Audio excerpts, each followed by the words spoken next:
Good morning ma'am. Good morning Surabhi, कहाँ थे आप? पढ़ पे हैं। रुकिए एक सेकंड, स्क्रीन शेयर करें। लास्ट क्लास से किसी को कोई प्रॉब्लम? सब लोग पढ़ लिए थे? Yes ma'am. कोई दिक्कत है तो पूछ लीजिए, नहीं तो आगे हम लोग बढ़ेंगे।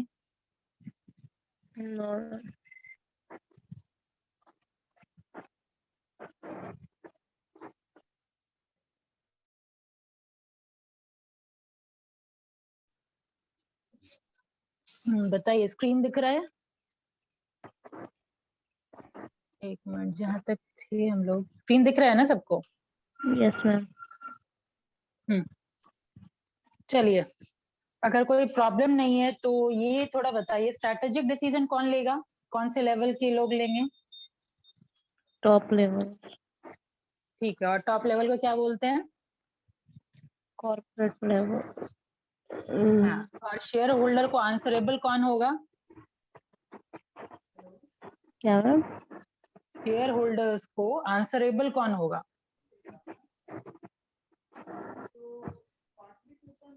कहने का मतलब जिम्मा एक होता है ना, शेयर अगर आप डाल रहे हैं किसी में, या फिर चलिए ठीक है इसको छोड़ देते हैं, न्यू बिजनेस अगर शुरू करना है तो फिर क्या करेंगे? कौन से लेवल का होगा ये डिसीजन? टॉप लेवल का ही मैम। और अब कौन सा बिजनेस शुरू करना है? ये भी उन्हीं लोग का होगा। दोनों तो एक टाइप का ही हुआ ना, न्यू बिजनेस और यस चाहे मैम। कौन से नए बिजनेस में जाए, लेकिन आपको छोड़ के बाकी ये दोनों। शुरू भी तो नहीं की थी लास्ट क्लास में। लास्ट क्लास में हम थे नहीं और पढ़े नहीं हैं, लकड़ी भेज। लास्ट क्लास की ये तो डिस्कशन है नहीं, ये हम लोग डिस्कशन स्टार्टिंग क्लास से करते आए हैं। अब उसका चैप्टर हम लोग अलग से पढ़ लेंगे, कौन कौन सा स्ट्रेटेजी कॉर्पोरेट लेवल लेती है। अब आगे बढ़ते हैं, ठीक है? तो ये जान लिए, सबसे टॉप मोस्ट लेवल है कॉर्पोरेट लेवल। 3 लेवल होता है, ये लास्ट क्लास में थोड़ा रिकैप करवा देती हूँ फिर भी आपके लिए।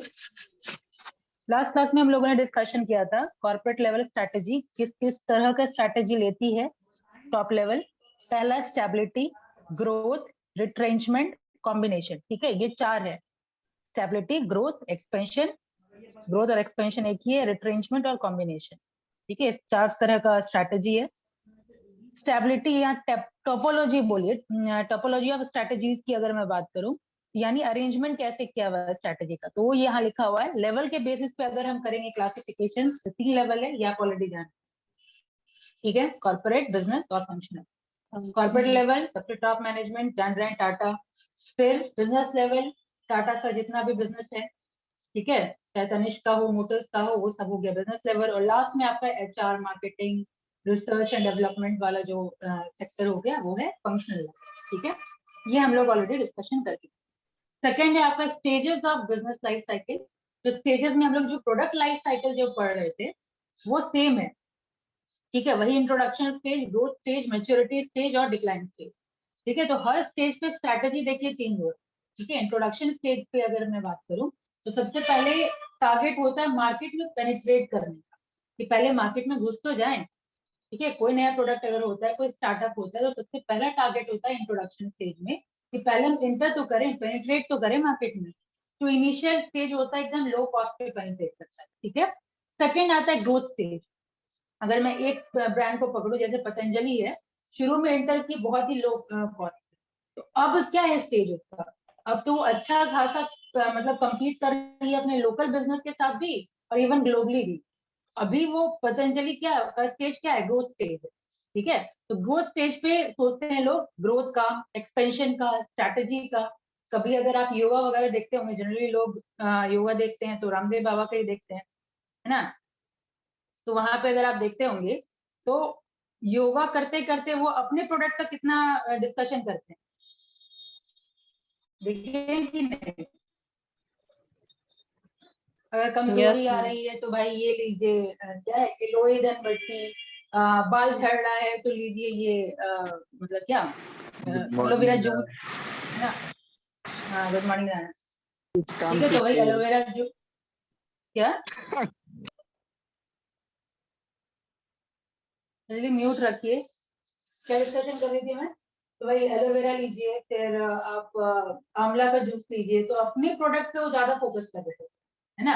अब देखिए गिव मतलब टेक अवे कैसे देते हैं कि अगर आप ये कुछ बनाना चाहते हैं तो आप अपने घर में बना सकते हैं, लेकिन इक्विपमेंट लगेगा, है कि नहीं। जैसे अभी मैं बहुत कोविड के बाद बहुत ज्यादा वो रामदेव बाबा का योगा वगैरह देख रही थी, लेकिन मैंने फोकस किया कि कैसे वो अपने मतलब ब्रांड का, अपने प्रोडक्ट का प्रचार करते हैं, है ना। तो अभी प्रेजेंट उनका स्टेज क्या है? ग्रोथ स्टेज, ठीक है। लेकिन इनिशियल स्टेज में जब कोई जानते नहीं थे, शुरू में जब मार्केट में घुसना था तो बहुत ही लो कॉस्ट था पतंजलि का, और जब मार्केट में एंटर कर गए, लोग जानने लगे, वो शुद्धता, देसी, ये सब बात करके मार्केट में भी एंटर कर चुके हैं। तो अभी वो प्रेजेंटली ग्रोथ स्टेज पे, ठीक है, वो एक्सपेंशन का सोचेंगे, ठीक है। और फिर जब हम मेच्योरिटी स्टेज में पहुंच जाते हैं, मेच्योरिटी की अगर मैं बात करूं कि मतलब अब हम पूरा जितना प्रॉफिट वगैरह कमाना था, अपना स्टेटस को मेंटेन करना है, तो ये स्टेबिलिटी स्टेज में हम लोग, ठीक है, मतलब मेच्योरिटी स्टेज में हम लोग करते हैं स्टेबिलिटी स्ट्रैटेजी, कि अब जितना ग्रो करना था हम कर चुके, अब सेम प्रॉफिटेबिलिटी हमको बस कायम रखना है, अपना स्टेटस को मेंटेन रखना है, ठीक है। फिर आता है आपका पोस्ट स्टेज, यानी अब मेरी स्थिति बहुत खराब हो चुकी है, अब धीरे धीरे मार्केट से क्या पता हम उठ जाए, लोग मेरे प्रोडक्ट के बारे में सोच नहीं रहे। जैसे मान लीजिए कुछ केस वगैरह चला था, है ना, पतंजलि की अगर मैं बात करूं तो कुछ केसेस वगैरह चल रहा था कि जो बात करते हैं वो शुद्धता की इतना वो देते नहीं है, ठीक है। प्रोडक्ट मतलब एसिडिक, पतंजलि पेस्ट का नहीं हुआ था कि वो एसिडिक है, ठीक है। तो इस तरीके से अभी डिक्लाइन स्टेज हुआ नहीं है, लेकिन आप इमेजिन करिए अगर वो डिक्लाइन स्टेज पे हुआ तो ऑब्वियसली इतना मेहनत से कोई कंपनी खड़ा किया है तो तुरंत तो लिक्विडेट करेगा नहीं, है ना। तो उस स्टेज पे कैसा स्ट्रैटेजी होता है? Retrenchment strategy, turn around strategy, ठीक है। यानी तुरंत हम सुसाइड नहीं करें, ठीक है। अभी हम देखेंगे, थोड़ा चेक करेंगे क्या प्रॉब्लम है, टर्न अराउंड करेंगे, मतलब फिर से हम सोचेंगे कि क्या क्या इंप्रूवमेंट ला सकते हैं, ठीक है। पेस्ट के बारे में लोग ये बोल रहे हैं, इसमें और कुछ चीजें ले आएंगे, है ना। मैगी के बारे में लोग बोल रहे थे कि लेड है उसमें, तो फिर उसको हम चेक किया और बाद में फिर एडवर्टीजमेंट के थ्रू वापस से पेज बनाए, पोजिशनिंग की हम लोगों, ठीक है, कि नहीं मैगी आपका कल भी सुरक्षित था, आज भी सुरक्षित, ठीक है। तो ये क्या है, इतने मेहनत से इतने स्टेजेस को क्रॉस करने के बाद हम लोग कोई कंपनी अगर स्टैब्लिश किए रहते हैं तो तुरंत में कोई लिक्विडेट नहीं करता। डिक्लाइनिंग स्टेज में क्या करते हैं? पहले रिट्रेंचमेंट, यानी थोड़ा जो हम लोग का फालतू का जो खर्चा है वो हम रिट्रेंच करते हैं, कॉस्ट कटिंग करते हैं, या फिर टर्न अराउंड स्ट्रैटेजी करते हैं, मतलब फिर से हम लोग सोचते हैं कि क्या मिस्टेक हो गया, उसको हम चेक करते हैं, और अगर कुछ नहीं हो रहा है, लग रहा है कि उसको अगर हम रख रहे हैं तो और उल्टा लॉस ही हो रहा है, ठीक है, ज्यादा पैसा खा रहा है, तो उसको हम लिक्विडेट कर देते हैं, ठीक है। तो ये है आपका टोपोलॉजी ऑफ स्ट्रैटेजी, क्लियर है यहाँ तक कुछ भी? Yes ma'am. ये कंपटीशन वाला तो हम लोग ऑलरेडी डिस्कशन किए, जनरल स्ट्रैटेजी जो आप पढ़ रहे थे, कॉस्ट लीडरशिप, डिफरेंशिएशन, फोकस, ये आपका हो गया कॉम्पिटिटिव स्ट्रैटेजी। और फिर कोलैबोरेटिव स्ट्रैटेजी मतलब हुआ, जैसे मान लीजिए दो कंपनी मिल रही है, या तो एग्रीमेंट के थ्रू या तो कॉन्ट्रैक्ट के थ्रू, ठीक है, उसमें है joint venture, merger, acquisition, strategic alliance, ठीक है। तो इसमें लवली का कल क्वेश्चन था, जैसे ज्वाइंट वेंचर, जेन्युइन क्वेश्चन था, ज्वाइंट वेंचर, मर्जर, एक्विजिशन, ये सब में क्या डिफरेंस है।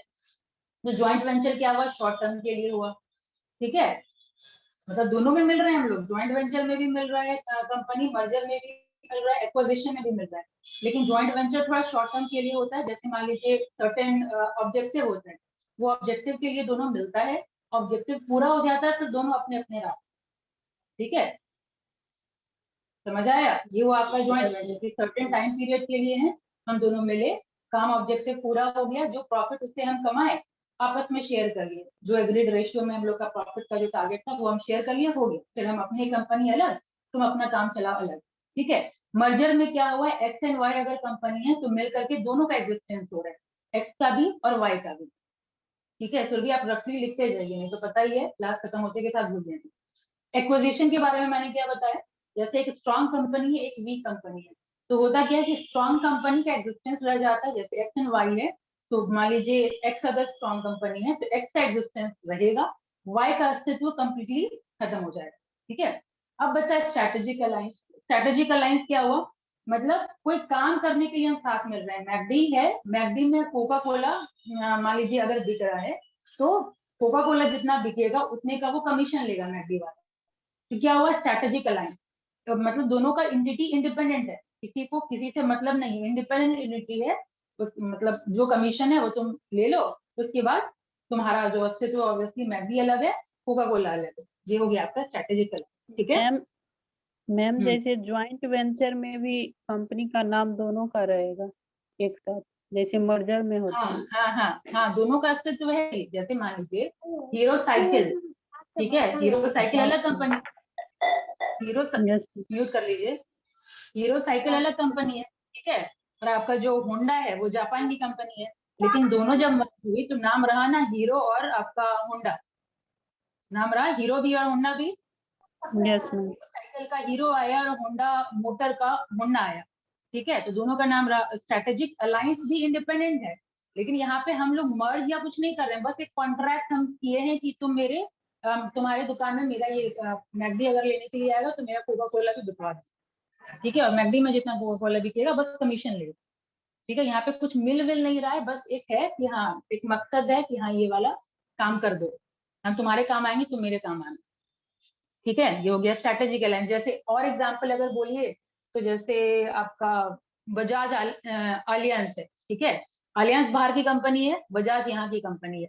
तो हम क्या कर रहे हैं, अगर हम दूसरे मतलब कंट्री में जा रहे हैं तो दूसरे कंट्री में हमको वहां के मतलब कस्टमर्स का कोई आइडिया नहीं है, ठीक है। और प्लस अगर हम इंटर कर रहे हैं तो थोड़ा टफ होगा दूसरे कंट्री में इंटर करना। तो क्या सबसे अच्छा तरीका है कि हम लोकल के साथ मिल जाएं, ठीक है, लोकल के साथ हम मिल जाएं ताकि मेरे लिए मार्केटिंग करना इजी होगा, ठीक है। ये होता है आपका स्ट्रेटेजिक अलायंस, ठीक है। चलिए अब आगे बढ़ते हैं। ये सब डिस्कशन हुआ था और कहाँ थे फिर भी, यहाँ पे थे शायद हम लोग का क्लास जो एंड हुआ था, है ना।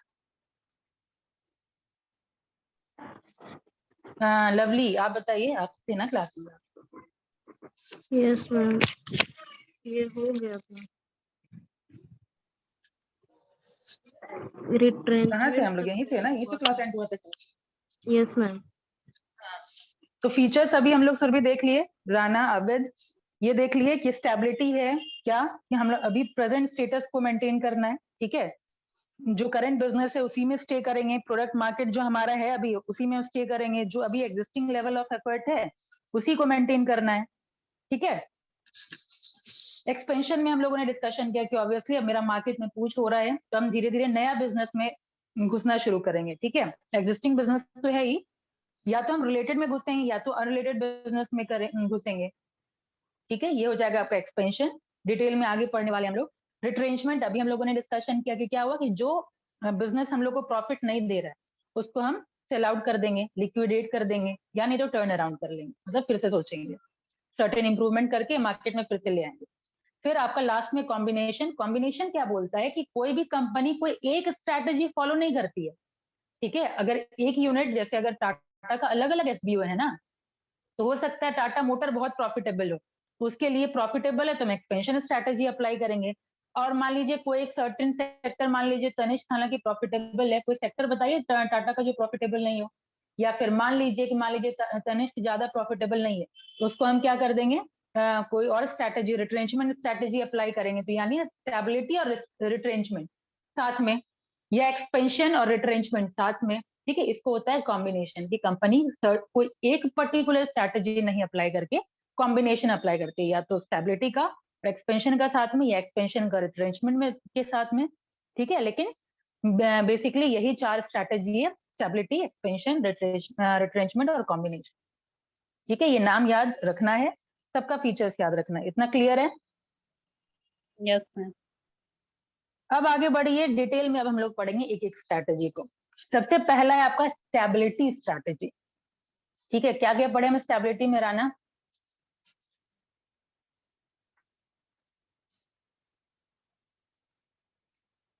राना है कि गया?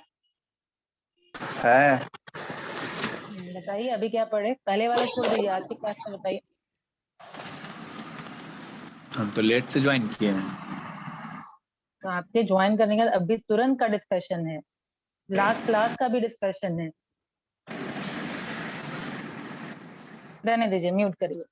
चलिए स्टेबिलिटी में हम लोगों ने क्या डिस्कशन किया, कि जो मेरा स्टेटस को है उसी को हमको मेंटेन करना है, ठीक है। प्रेजेंट जो मेरा बिजनेस है वो प्रॉफिटेबल है, लेकिन इसका मतलब ये नहीं होता है कि कुछ नहीं करना है, ठीक है। देखिए यहाँ पे क्या लिटरेचर क्या लिखा हुआ, one of the most important goal of the business enterprise is stability to safeguard its existing interest and strength, ठीक है। प्रेजेंट जो एग्जिस्टिंग इंटरेस्ट और स्ट्रेंथ है उसको हमको सेफगार्ड करना है, to pursue well established and tested objective, to continue in the chosen business path, ठीक है। जो चूजन बिजनेस पाथ है हम वहीं पे मतलब रहेंगे, जैसे ब्रेल और सेल का एग्जांपल मैंने दिया था, ठीक है। To maintain operational efficiency on a sustained basis, to consolidate the commanding position already reached, ठीक है। जो हमारा पोजीशन है हम वहां तक ऑलरेडी पहुंच चुके हैं, उसी को कंसोलिडेट करना है, मतलब बनाए रखना है, ठीक है। And to optimise return on the resource committed in the business, जो हमको रिटर्न मिल रहा है उस जो सर्टेन रिसोर्सेज से वो मेंटेन रहे, ऑप्टिमाइज रहे, ठीक है। अब पॉइंट क्या क्या है, stability strategy is pursued by a firm, कब हम स्टेबिलिटी स्ट्रेटेजी परस्यू करते हैं, it continues to serve in a same और सिमिलर मार्केट, ठीक है। तो पहला पॉइंट स्टेबिलिटी स्ट्रेटेजी में क्या है कि वो सेम और सिमिलर मार्केट में है, ठीक है। कुछ भी एक्सपेंशन का नहीं सोच रहा है, उसको लग रहा है एक्सपेंड करेंगे तो ये थ्रेटनिंग की तरह हो जाएगा, मतलब खतरा हो सकता है, ठीक है। एंड डील्स इन सेम और सिमिलर प्रोडक्ट और सर्विस, ठीक है, यानी सेम और सिमिलर मार्केट। इस पॉइंट में क्या डिस्कशन है, सेम और सिमिलर मार्केट है और सेम और सिमिलर आपका प्रोडक्ट और जो सर्विस आप दे रहे हैं वो भी सेम है, ठीक है। नेक्स्ट पॉइंट है the strategic decision focused on incremental improvement of functional performance, जो परफॉर्मेंस है उसके इंक्रीमेंटल इंप्रूवमेंट के बारे में सोचा जा रहा है यहाँ पे, ठीक है। अब यहाँ पे कंफ्यूजन क्या होता है, स्टेबिलिटी स्ट्रेटेजी मतलब कुछ नहीं करना, तो वही वहां पे क्लियरिफिकेशन दिया हुआ है नेक्स्ट लाइन में, stability strategy is not a do nothing strategy, ठीक है। इसका मतलब ये नहीं होता है कि हम कुछ नहीं कर रहे हैं, it involves keeping track of new development to ensure that the strategy continues to make sense, ठीक है। डेवलपमेंट को भी हमको ट्रैक रखना है कि कहीं ऐसा तो नहीं कि नीचे की तरफ ग्राफ जा रहा है, जो हमारा अगर 80% है, जैसे अगर मैं मतलब लेमैन लैंग्वेज में अगर बोलूं कि अगर 80% अब तक आता है 10th में 12th में ग्रेजुएशन में, तो वो 80% मेंटेन करना मेहनत है कि नहीं, अगर आप मेहनत नहीं करेंगे तो ऑटोमेटिकली आप नीचे जाएंगे, बात आ रही समझ में। तो वही है कि स्टेबिलिटी स्ट्रेटेजी वो अप्लाई करेगा जो ऑलरेडी इंट्रोडक्शन स्टेज को क्रॉस कर लिया है, आपका दूसरा स्टेज क्या है, ग्रोथ स्टेज को क्रॉस कर लिया है, तब वहां पे मैच्योरिटी स्टेज में पहुंचा है, अब हमको स्टेबिलिटी करना है, मतलब वो जो मेरा स्टेटस है उसको मेंटेन रखना है, तो उसमें मेहनत है, राइट। तो वही डेवलपमेंट को ट्रैक में रखना है, ठीक है। This strategy is typical for those firm whose product have reached to the maturity stage of the product life cycle, ठीक है। अभी ऑब्जेक्टिव में क्वेश्चन जैसे आप लोग का असाइनमेंट आता है तो ये पूछा जा सकता है कौन से स्टेज में कौन सा स्ट्रैटेजी अप्लाई होता है, ठीक है। तो कहाँ अप्लाई होता है स्टेबिलिटी, मैच्योरिटी स्टेज में, ठीक है। स्मॉल ऑर्गेनाइजेशन में also follow stability strategy to consolidate their market position and prepare for the launch of growth strategy, ठीक है। अब कैरेक्टरिस्टिक्स की बात करें तो सबसे पहला इसमें कैरेक्टरिस्टिक्स है the firm opting for stability strategy stage with the same business, ये बार बार डिस्कशन हो रहा है। तो पहला characteristic same business, same product market posture and function, maintaining same level of effort as at present, first point कि same business होगा, सेम मार्केट होगा, सेम प्रोडक्ट होगा। दूसरा कैरेक्टरिस्टिक्स यहाँ पे लिखा हुआ है the endeavour is to enhance functional efficiency, ठीक है। जो फंक्शनल एफिशिएंसी है मतलब कि जितना एफिशिएंट है वो उसको हमको मेंटेन करना है, ठीक है। और क्या है, थ्रू बेटर डिप्लॉयमेंट, अब ये डिप्लॉयमेंट मतलब क्या हुआ, डिप्लॉयमेंट मतलब ये सबसे पहला टफ वर्ड तो यहाँ इंडीवर लग रहा है, सब लोग हैं कि नहीं। कॉल आ गया था मैम, क्या कॉल आ गया था, इसी चक्कर में उस टाइम भी नहीं सुने होंगे। हाँ लवली सुरभि आप बताइए इंडीवर मतलब। इंडिवा तो गाड़ी का नाम है ना। अच्छा यहाँ पे क्या मतलब है वो बताइए। The endeavor is to enhance one's experience in an international way through better deployment doer मतलब मैम क्या मतलब ज्यादा कोशिश करना, ट्राई हार्ड वाला यहाँ पे अप्रोच हो रहा है कि फंक्शनल एफिशिएंसी को ऑब्वियसली ये पीडीएफ में क्लास खत्म होने के बाद आप लोग को भेजूंगी, तो आप लोग पहले से समझे रहेंगे तो रीडिंग में आपको दिक्कत नहीं होगा। ठीक है, अभी एक्सप्लेनेशन के बाद ये पीडीएफ आपको भेज दूंगी, आप लोग तो थोड़ा इजी लैंग्वेज में दिया हुआ है, तो बस यहाँ समझने का बस काम करिए। तो इंडिवर मतलब क्या, फंक्शनल एफिशिएंसी को थोड़ा मेंटेन रखना। ठीक है, थ्रू कैसे, थ्रू बेटर परिश्रम।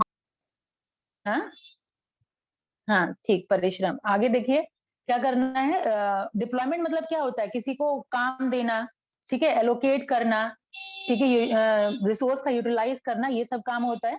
अब आगे बढ़िए, नेक्स्ट ऑब्जेक्टिव क्वेश्चन आपका बनता है इसमें कि stability strategy does not involve a redefinition of business. ठीक है, ये रीडेफिनेशन ऑफ बिजनेस बाकी स्ट्रेटेजी में होगा, एक्सपेंशन होगा तो रीडेफिनेशन ऑफ बिजनेस होगा, लेकिन यहाँ पे क्या हो रहा है, कोई रीडेफिनेशन ऑफ बिजनेस नहीं हो रहा है। ठीक है, तो दूसरा लाइन आपको ध्यान देना है कि स्टेबिलिटी स्ट्रेटेजी में कोई भी रीडेफिनेशन ऑफ बिजनेस नहीं होता है, does not involve a redefinition of business of corporation. ठीक है, स्टेबिलिटी मतलब जो है उसी को मेंटेन करना। नेक्स्ट पॉइंट है, it is basically a safety oriented, ठीक है, स्टेटस को ओरिएंटेड स्ट्रेटेजी। स्टेटस को मतलब वही कि जो मेरा है अभी, जो रुतबा है वो रुतबे को बनाए रखना। ठीक है, तो पहला कैरेक्टरिस्टिक्स हम लोग क्या देखें कि जो सेम प्रोडक्ट है, सेम मार्केट है और सेम सर्विस है, ये तीन चीज, प्रोडक्ट मार्केट सर्विस। ठीक है, दूसरा हम लोग क्या देखें कि बेटर डिप्लॉयमेंट होना चाहिए। तीसरा कैरेक्टरिस्टिक्स क्या देखे कि कोई रीडेफिनेशन ऑफ बिजनेस नहीं होता है स्टेबिलिटी में। ठीक है, चौथा क्या देखे कि अपने स्टेटस को मेंटेन करना ही स्टेबिलिटी स्ट्रेटेजी का मेन मकसद होता है। ठीक है, नेक्स्ट कैरेक्टरिस्टिक्स क्या है, it does not warrant much of fresh investment. ठीक है, कोई इन्वेस्टमेंट का रिक्वायरमेंट नहीं होता, अलग से पैसा उसमें झोंकने की जरूरत नहीं है, आपका बिजनेस ऑलरेडी उतना ग्रो कर चुका है, अलग से एडवर्टीजमेंट में पैसा लगाने की जरूरत नहीं है, मार्केटिंग में पैसा लगाने की जरूरत नहीं है। जो आप अपना इकोनॉमिक स्केल है, इकोनॉमिक स्कोप है, उसको मेंटेन रखिए। ठीक है, तो नेक्स्ट ऑब्जेक्टिव बनता है फ्रेश इन्वेस्टमेंट किस में इन्वॉल्व नहीं होता, तो स्टेबिलिटी स्ट्रेटेजी में कोई फ्रेश इन्वेस्टमेंट इन्वॉल्व नहीं होता। ठीक है, नेक्स्ट देखिए, इट इन्वॉल्व माइनर इंप्रूवमेंट। जो की पॉइंट है वो लिखते जाइए। ठीक है, ये तो पीडीएफ जाएगा आपके पास, लेकिन जैसे जो जो की पॉइंट मैं बोल रही हूँ वो बुलेट पॉइंट बना करके लिखते चले जाइए नोटबुक में। ठीक है, सुरभि लवली तो लिख ही रही होगी, आप दोनों का पता नहीं, इसीलिए है कि आंसर सिर्फ सुरभि लवली से आता है, आप लोग से आता नहीं। ठीक है, तरीका बता रही हूँ, अगर आंसर चाहिए, एग्जाम में अच्छा पॉइंट्स चाहिए तो पेन और कॉपी के साथ बैठिए, कहानी सुनने के लिए नहीं बैठिए। कहानी सुनेंगे, क्लास खत्म होगा और आप लोग के दिमाग से भी वो निकल जाएगा। ठीक है, तो जो डिस्कशन हो रहा है, कोई भी क्लास करने बैठे, पेन और कॉपी के साथ बैठे, और जो इंपॉर्टेंट की पॉइंट आपको समझ में आ रहा है वो लिखते जाइए। तो कोई पीडीएफ पढ़ेंगे या बुक पढ़ेंगे तब समझ में आएगा, ऐसे डायरेक्ट बुक पढ़ने अगर बैठेंगे तो समझ में नहीं आएगा। ठीक है, नेक्स्ट क्लास से देखती हूँ क्या इंप्रूवमेंट आप दोनों में नजर आया है, राना और आबिद। ठीक है, इन दोनों से मुझे कोई कंप्लेन नहीं है, सुरभि और लवली से शुरू से आंसर मिलते आ रहे हैं। चलिए आगे बढ़ रहे हैं। It involve minor improvement in the product and it's packaging. ठीक है, माइनर इंप्रूवमेंट, अब जैसे एग्जांपल अगर मैं बोलूँ कैडबरी है, ठीक है, ऐसे बिक रहा है, और यही माइनर इंप्रूवमेंट में क्या किया, सेलिब्रेशन ले आया, प्रोडक्ट वही है, मार्केट वही है, लेकिन क्या किया, हल्का सा इंप्रूवमेंट पैकेजिंग में कर दिया, पूरा सेलिब्रेशन पैक लेकर के आ गया। ठीक है, ये क्या हुआ, प्रोडक्ट वही, मार्केट वही, लेकिन हल्का सा माइनर सा इंप्रूवमेंट या पैकेजिंग में इंप्रूवमेंट और मार्केट में निकाल दिया। ठीक है, और वहां रैपर में लिख दिया not to be sold individually, लेकिन क्या इसमें क्या, इंडिविजुअली भी अगर आप खरीदेंगे और वो सेलिब्रेशन वाला पैक भी लेंगे, दोनों का टेस्ट सिमिलर है। ठीक है, लेकिन क्या हुआ, माइनर इंप्रूवमेंट हो गया, पैकेजिंग सुंदर हो गया। और यहाँ पे नेक्स्ट क्या है कि रिस्क बहुत ही कम होता है। ठीक है, तो ये सारा करेक्टरिस्टिक्स है, यहाँ लंबा चौड़ा लाइन में लिखा हुआ है, आप शॉर्टकट में फटाफट लिखते जा सकते हैं। जैसे फर्स्ट पॉइंट आप किस तरीके से लिखेंगे, सेम बिजनेस, प्रोडक्ट और मार्केट। दूसरा पॉइंट कैसे लिखेंगे, फंक्शनल इफिशियंसी। तीसरा पॉइंट कैसे लिखेंगे, डज नॉट इन्वॉल्व रीडेफिनेशन या नो रीडेफिनेशन। ठीक है, मतलब फटाक से जो आप देखें और आपको याद आ जाए कंप्लीट लेक्चर, और मतलब की पॉइंट ऐसे लिखा जाता है। नेक्स्ट आप लिखेंगे स्टेटस को या टू मेंटेन स्टेटस को, नो फ्रेश इन्वेस्टमेंट। नेक्स्ट लिखेंगे minor improvement in product and it's packaging, और लास्ट तो छोटा है ही लेस रिस्की या नो रिस्क। ठीक है, इस तरीके से की पॉइंट लिखा जाता है। आगे चलिए, मैम सेकंड वाला में क्या था, इफिशियंसी, एनहांस फंक्शनल एफिशिएंसी। ठीक है, यस बस फंक्शनल एफिशिएंसी लिख लीजिए। हो गया। हो गया। तो आगे देखिए 2 पॉइंट बच रहे हैं। क्या बोल रहा है, with the stability strategy the firm has the benefit of concentrating its resources and attention on the existing business product and market। ठीक है, कहने का मतलब जो एग्जिस्टिंग प्रोडक्ट या मार्केट है उसी में फोकस रखने के लिए हेल्प करता है। जैसे मान लीजिए आपको सिर्फ एक ही सब्जेक्ट पढ़ना है अगर, तो आप ज्यादा एफिशिएंट होंगे कि नहीं। तो सेम वे उसका है कि उसको अगर एक ही बिजनेस एक ही मतलब प्रोडक्ट लाइन पे अगर वो फोकस करेगा तो ऑब्वियसली वो ज्यादा ग्रो करेगा। बाकी और खोलता चला जाएगा, एक्सपेंड करता चला जाएगा, तो दिमाग क्या होगा, हौच पौच होना शुरू हो जाएगा। हो सकता है यहाँ का प्रॉफिट कमाया उधर घींच करके जाना शुरू हो जाए, दूसरे प्रोडक्ट लाइन में घींच के जाना शुरू हो जाए। ठीक है, तो ये कहने का मतलब यहाँ पे है ये कॉन्सेंट्रेट कर पाती है एग्जिस्टिंग बिजनेस और या प्रोडक्ट में। फिर लास्ट क्या है, the growth objective of the firm employing this strategy is quite modest. Conversely only firm with modest growth objective choose for its strategy. ठीक है, जो मॉडेस्ट ग्रोथ ऑलरेडी की हुई है वही ये स्ट्रैटेजी चूज करती है। ठीक है, तो ये था आपका कैरेक्टरिस्टिक्स ऑफ स्टेबिलिटी स्ट्रैटेजी। अब नेक्स्ट देखिए रीजन। तो रीजन क्या है, पहला रीजन कि हम लोग मैच्योरिटी स्टेज में पहुंच चुके हैं प्रोडक्ट लाइफ साइकिल के। ठीक है, तो इसीलिए अब स्टेबिलिटी हम लोग को जितना कमाना था हम कमा चुके। नहीं होता है जब एक 50-60 के एज में पहुंच जाते होंगे, जो भी आपके घर में बुजुर्ग होंगे उनके मुंह से कई बार आप सुनते होंगे जितना कमाना था कमा लिए, भगवान का दिया हुआ सब कुछ है ना। तो उस स्टेज का सोचिए कि ऐसा स्टेटमेंट निकलता है। लेकिन अगर आप लोग की अगर मैं बात करूं तो क्या ऐसा स्टेटमेंट निकल पाएगा, जो होना था नहीं हो चुका। तो ऑब्वियसली नहीं, अभी हम नहीं लोग का एक्सपेंड करने का उम्र है, तो हम लोग एक्सपेंड करेंगे, ग्रो करेंगे, पढ़ेंगे, कंपटीशन क्रैक करेंगे, कोई जॉब लेंगे तो फिर प्रमोशन का सोचेंगे। ठीक है, तो वही चीज यहाँ पे दिया हुआ है कि मैच्योरिटी स्टेज पे पहुंच गए, पहला रीजन। दूसरा यहाँ पे है कि it is less risky. Less risky कि अगर मान लीजिए बाल बच्चा सेटल हो गया, तो अगर मान लीजिए पेंशन थोड़ा कम हो गया, अगर थोड़ा अगर कम हो गया तो कोई रिस्क है नहीं, क्योंकि भाई फैमिली सेटल है, पेंशन का ठीक है कम आ रहा है लेकिन मतलब खर्चा भी कम हो गया है, बाल बच्चा सेटल हो गया है, एजुकेशन मतलब सबकी शादी हो गई है, सब लोग अच्छा खासा जॉब कर रहे हैं। ठीक है, तो क्या है, तो लेस रिस्क की है। सेम वे फिर थर्ड पॉइंट है employment phase is relatively stable. कि अब क्या है, इन्वायरमेंट भी स्टेबल है, कोई भी अब जैसे कोरोना काल है वो सब काल नहीं है। ठीक है, इन्फ्लेशन या डिफ्लेशन वगैरह नहीं है, तो इन्वायरमेंट स्टेबल की बात हो रही है कि अभी इन्वायरमेंट स्टेबल है, कोई नया टेक्नोलॉजी नहीं आया हुआ है, तो अभी हमारे लिए कोई खतरा नहीं है। ठीक है, आगे एक्सपेंशन में भी परसीव्ड एज बीन थ्रेटनिंग। ठीक है, कि अगर हम एक्सपेंड करेंगे तो वो खतरा हो सकता है, जो मैंने अभी आपको पॉइंट बोला कि ये अभी प्रॉफिटेबल है, लेकिन अब दूसरा अगर हम बिजनेस शुरू करते हैं तो क्या पता यहाँ का प्रॉफिट कमाया हुआ उस बिजनेस में जाना शुरू हो जाए, तो वो थ्रेटनिंग माना जा रहा है स्टेबिलिटी स्ट्रैटेजी, एक्सपेंशन स्ट्रैटेजी को। स्टेबिलिटी के मतलब जब हम मैच्योर हो जाते हैं तो उस वक्त expansion strategy as a threatening देखा जाता है। आगे consolidation is sought through stabilising after a period of rapid expansion. ठीक है, कि एक रैपिड एक्सपेंशन के बाद ये स्टेबलाइजिंग मतलब करना शुरू हो जाता है। तो ये था आपका स्टेबिलिटी स्ट्रैटेजी। तो सबसे पहले आप डिफाइन करेंगे क्या है, आप जो जिस्ट है वो आप लिख लेंगे, उसके बाद कैरेक्टरिस्टिक्स और क्यों करते हैं, मेन रीजन ये रहा, और यहाँ खत्म होता है। स्टेबिलिटी सबसे छोटा स्ट्रैटेजी है। ठीक है, यहाँ पे इतना ही ध्यान रखना है। इंपॉर्टेंट क्या ध्यान रखना है, इन्वेस्टमेंट नहीं इन्वॉल्व होता है, रिडेफिनेशन नहीं होता है, क्योंकि ऑब्जेक्टिव यहाँ से बने। ठीक है, सेम प्रोडक्ट सेम सर्विस होता है। ये कुछ 2-3 पॉइंट तो एकदम याद रखना ही रखना है। यहाँ तक क्लियर है, तो दूसरे स्ट्रैटेजी में पहुंचेंगे। Yes ma'am. आप दोनों, आबिद और राना। Yes ma'am. ठीक है, अब आइए दूसरा स्ट्रैटेजी, ग्रोथ और एक्सपेंशन स्ट्रैटेजी। लेकिन उससे पहले आबिद थोड़ा बताइए क्या समझे स्टेबिलिटी स्ट्रैटेजी में। प्रवचन से सुधार होना चाहिए ना। नहीं, हाँ या ना, होगा कि नहीं होगा। नारायण क्या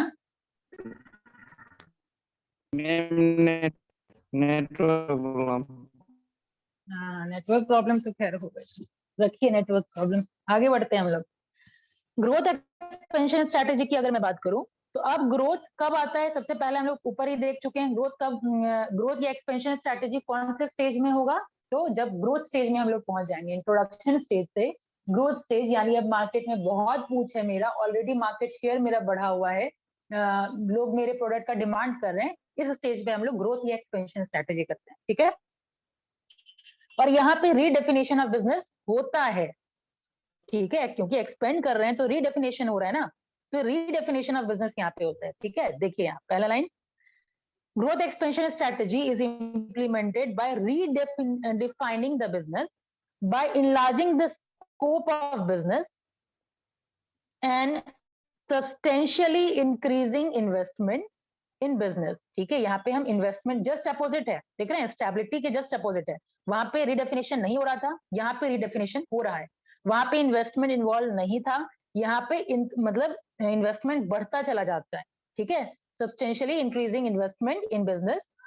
It is a popular strategy that tends to be equated with dynamism, मतलब चेंज होते रहता है, टेक्नोलॉजी चेंज होते रहता है, एनवायरमेंट चेंज होते रहता है, डायनामिज्म मतलब क्या? फ्रीक्वेंटली चेंज होने वाला, ठीक है। Vigorous promise and success, an enterprise on the move is more agreeable stereotype than a steady state enterprise, ठीक है।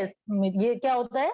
स्टीडी स्टेट पे ज्यादा फोकस नहीं करता है, ठीक है, चेंज होते रहता है, अकॉर्डिंगली ग्रो करते रहता है, जैसा मार्केट में डिमांड है वैसा वो ग्रो करेगा। It is often characterised by significant reformation of goal, ठीक है, गोल को भी मतलब टाइम के अकॉर्डिंग रिफॉर्मेशन होते रहता है, and directions, major incentive, incentive नहीं है, इनिशिएटिव, ठीक है। जैसे आज मेरा कुछ और टारगेट था, मान लीजिए अभी पहले अगर कोरोना की बात करूं, कोरोना के टाइम में क्या हुआ, हमको अलग इनिशिएटिव लेना होगा, ठीक है। उससे पहले था सब कुछ स्टेबल था, अलग इनिशिएटिव लेना उस वक्त हम अलग इनिशिएटिव लिए, तो जैसा सिनेरियो चेंज होगा वैसा वैसा इनिशिएटिव हम लोग को चेंज करना होगा।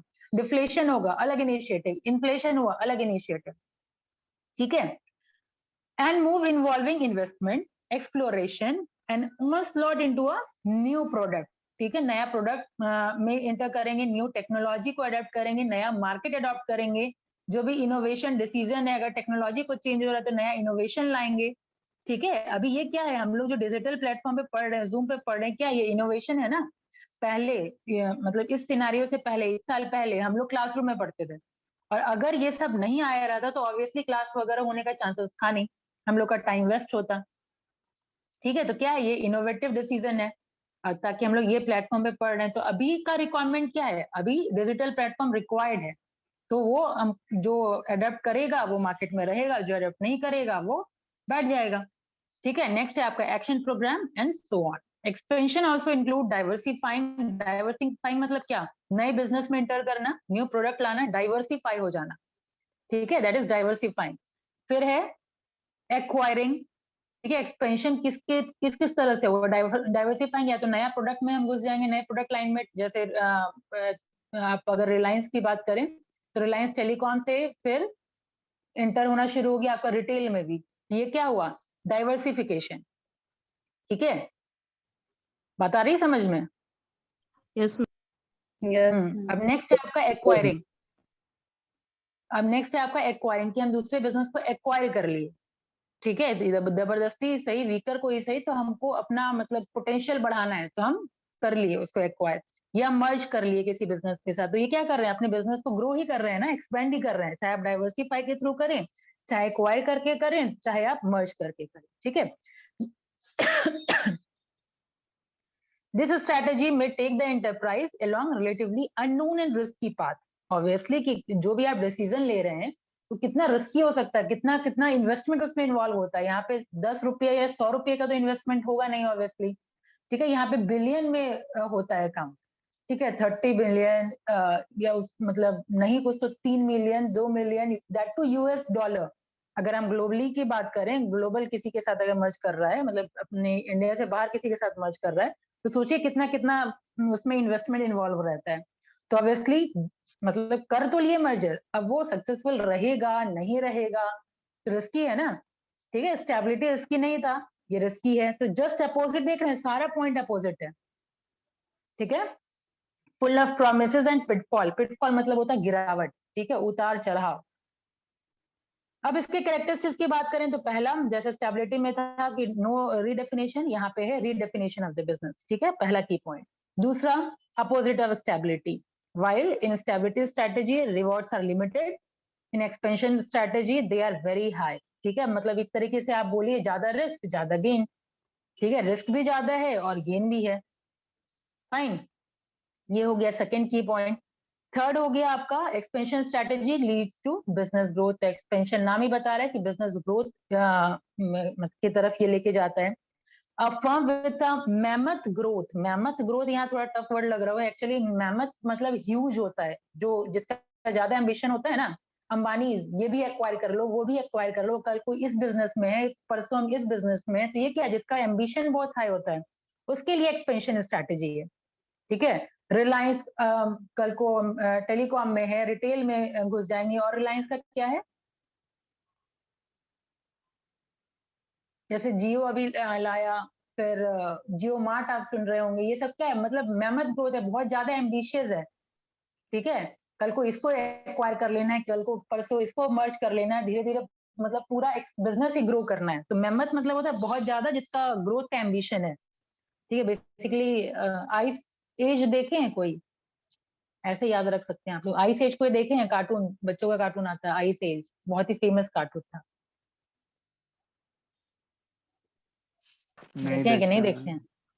टॉम एंड जेरी फिर उसमें मेहमत एक हाथी है, वो अब एग्जिस्टेंस में नहीं है, एक्सटिंक्ट एनिमल में हो गया है वो, बहुत लंबा लंबा उसका वो होता था, दांत होता था, मतलब मुड़ा हुआ दांत होता था, तो मेहमत का यहाँ पे वही अभिप्राय, बहुत ह्यूज एम्बिशन, किसी का ग्रोथ एम्बिशन अगर होता है, ठीक है। आगे बढ़ते हैं, the process of renewal of the firm through fresh investment, ठीक है, ऊपर भी हम लोग